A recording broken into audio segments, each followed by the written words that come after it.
What's up, guys? It's Frank again here with another user-submitted replay. Thank you so much, Corsair, who is our blue Vanguard player in the lower left, facing off against Wriggle. Second time today. Wriggle saying that he's not from Chicago, he's from Australia. But I guess that's, they're both on a server that sucks for both of them, so this should be a very interesting game. Wriggle's our red infernal in the top right, you guys can see that. Corsair, very interesting placement on this natural command post. Again, I usually really like my natural expansions to be far away from cliffs, just because I don't want them getting hit by anything. And it would, I imagine it would make it to like more difficult to harvest Therium. But I guess Vanguards do have scrapyards, so they can always build a scrapyard wherever they want. Find Therium super fast from there. Another barracks comes down. Very first barracks comes down. While the... There we go. Vault and the Conclave finish up at the exact same time. And we're happily mining along here.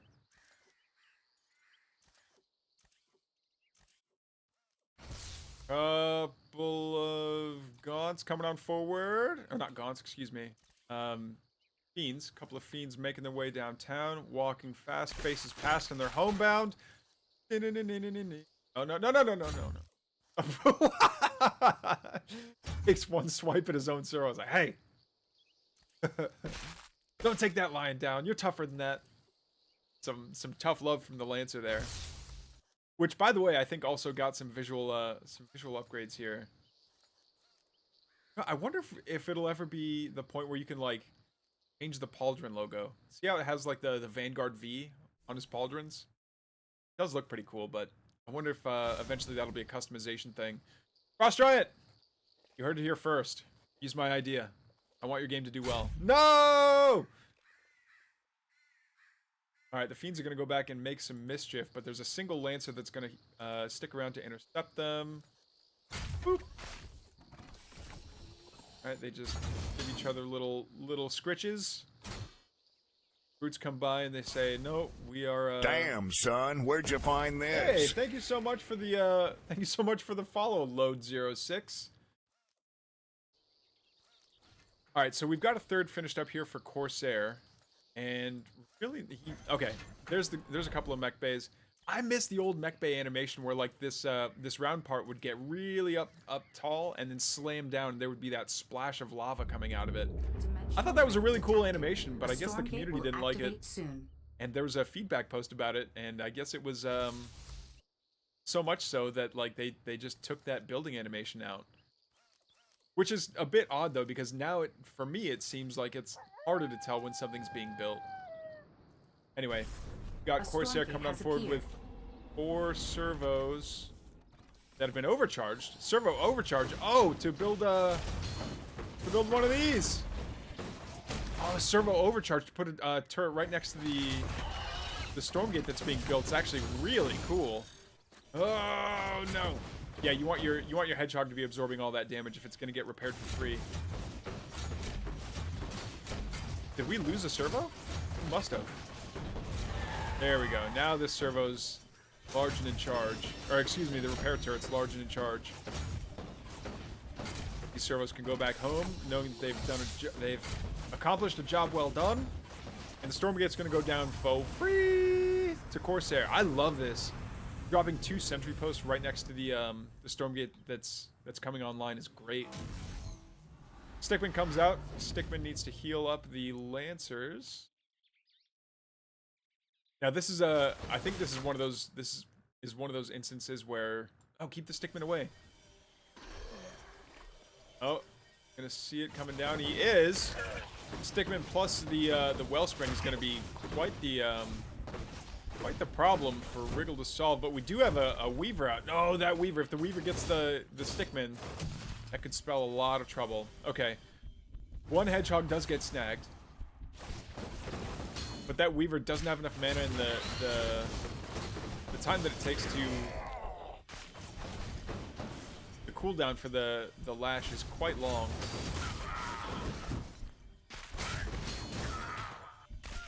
Yeah, this is not enough DPS, I think. Oh no.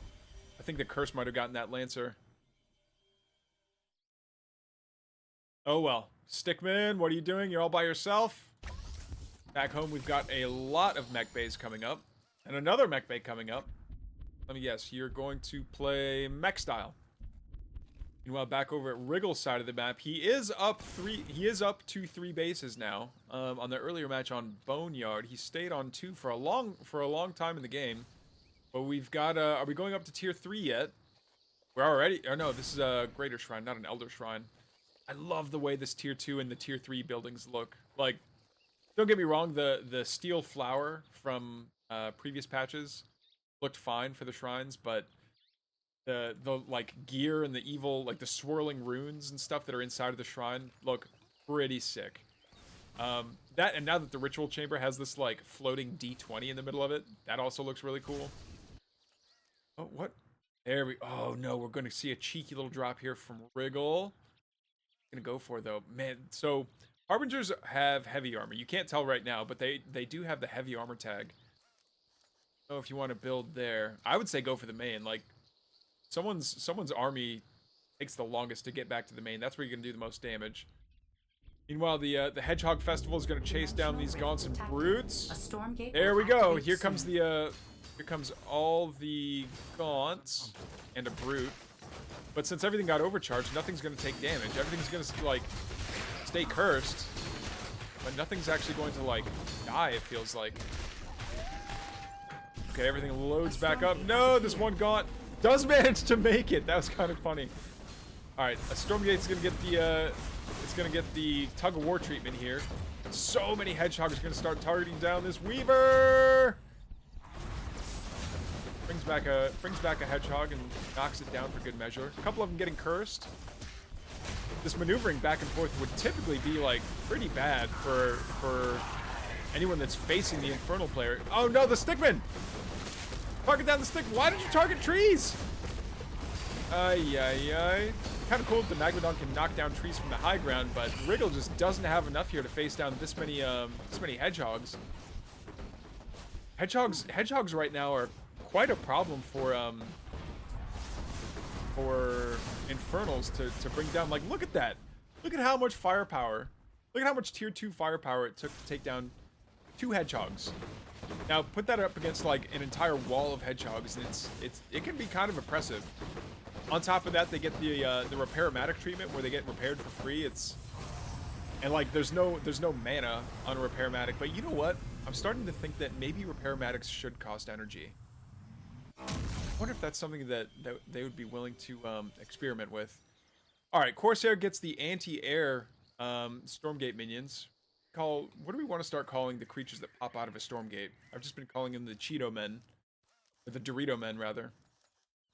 And when they get cursed, they become the Cheeto Men.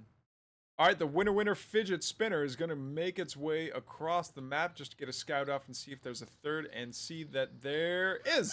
There is, in fact, a third. You know what, though? I think if you put the Fidget Spinner over the trees, your opponent doesn't see that it's there. Oh no, another drop coming on down! A bunch of the servos get cursed, but it doesn't matter because they can do heal hugs. Yeah. The more I think about it, the more I think repair from anything should cost energy. It's like repair as a function is fine, but to have it like free at full speed forever is pretty insane to me.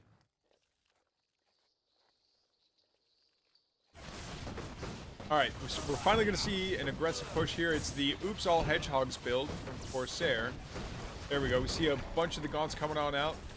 Oh, and the Cheeto Men are getting targeted. One good lash.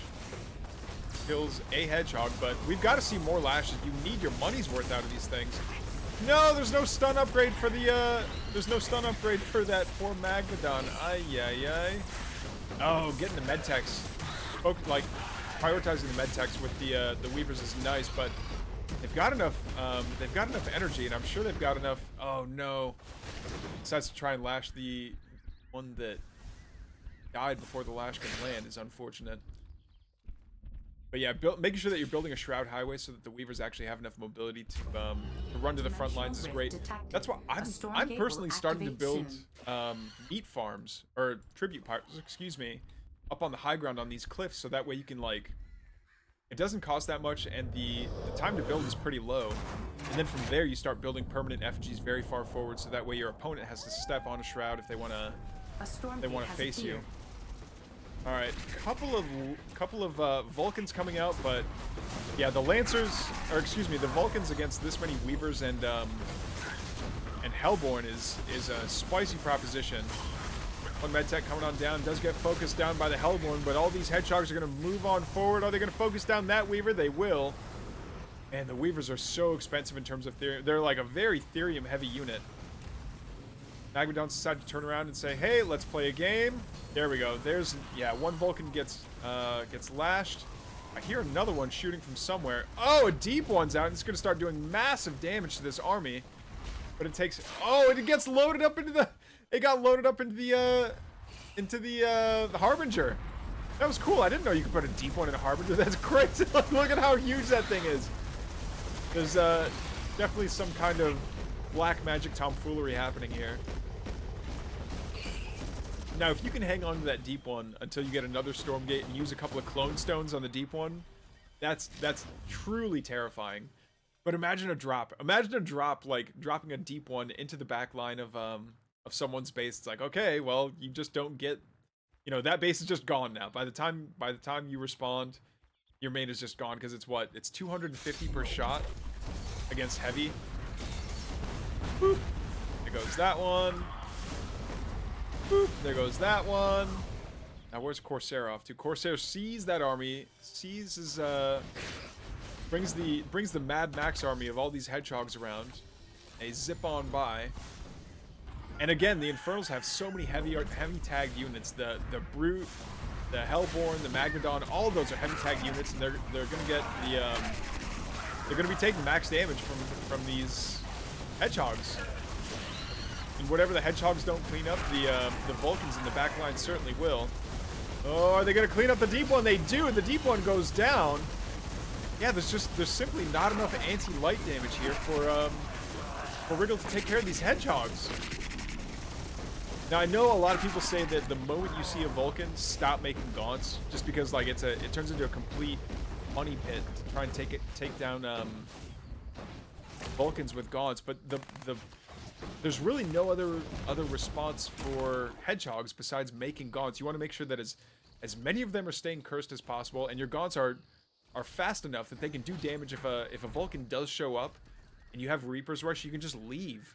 You can just leave. Let the Hellborn take care of the Vulcans. Let the Weavers take care of the Vulcans, while your gaunts stick around and make sure that those Hedgehogs are staying cursed.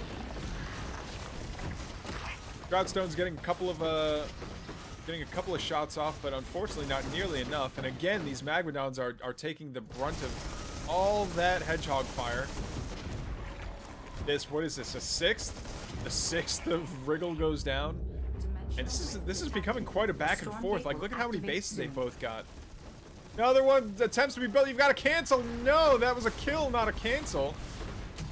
300 Luminite gone, but I don't know that it matters all that much. Is this another drop? Yeah, I think this was another drop, and this looks like... Okay, it does look like there are more servos that are getting reallocated here from the main. And there's going to be a bit of a fight happening here, I suppose. But making sure that as many of these Hedgehogs stay cursed as possible. But another great counter to that curse on the Vanguard side is making sure that you've got Nano Swarm. Nano Swarm, like every minute that your medtech stays up, it's just getting more energy to throw down more Nano Swarms. And Nano Swarm does an AoE thing, so you can judiciously use them. You don't have to turn on autocast. That AoE Nano Swarm to heal up your friendly mech units, really good. Oh no, the big bad Daddy Dragon's up. Start probably taking pot shots at the Vulcans now if you really wanted to. But now that they showed the dragon, I almost think that it's better to keep your dragon separate from your main army. Let your main army keep the distract the main army of your opponent while your dragon goes off and does like backdoor shenanigans. Being able to generate 2 phantoms for every... Oh no, is the Stormgate gonna go down? It is! Dragon, what are you doing? Dragon! Oh, the Magmadons charge on forward. They're gonna start stunning everything in range. Dragon's taking quite a bit of hits from these sieged up hedgehogs. He needs to get out of there. Dragon, what are you doing? No! Okay, yeah, that dragon needs to go chill inside of the wellspring for a little while. These Hellborn are trying to do as much damage as they possibly can. A Gaunt is trying to shoot up because Infernal Anti-Air is hog water. And it looks like it's going to be... Yeah, Wriggle manages to chase off Corsair. Wriggle's up by 30-ish supply, not so much anymore. Wriggle manages to bounce back quite nicely, but... And everyone's like, oh, well, Infernals can remax so quickly. It's like, that's true if you've got charges. If you don't have charges, that is a bad place to be. You don't want to be in a position where you don't have charges and you have to fight a lot. Using these, using the Harbingers as a mobile shroud source is great. I like it when people drop down the Harbingers and then drop down an effigy to make sure that it's permanent. That means you can keep your Harbingers out of harm's way, but continue to imbue curse, continue to get those phantoms out. Why are we not pushing with the rest of our army here into the natural? Well played, says Corsair. Wriggle finishes the game. What? 16 minutes of me speaking like Eminem. Oh my goodness. Thank you so much for this replay, Corsair. This was awesome. And GG's. Wriggle, well done, man. This was... you almost never see games go this long on Broken Crown. This was awesome. Thank you so much for the replay, guys. If you like what you saw, feel free to like and subscribe. And if you want to watch these casts live, swing by my Twitch. Frank Sriracha Jr. Take it easy, guys.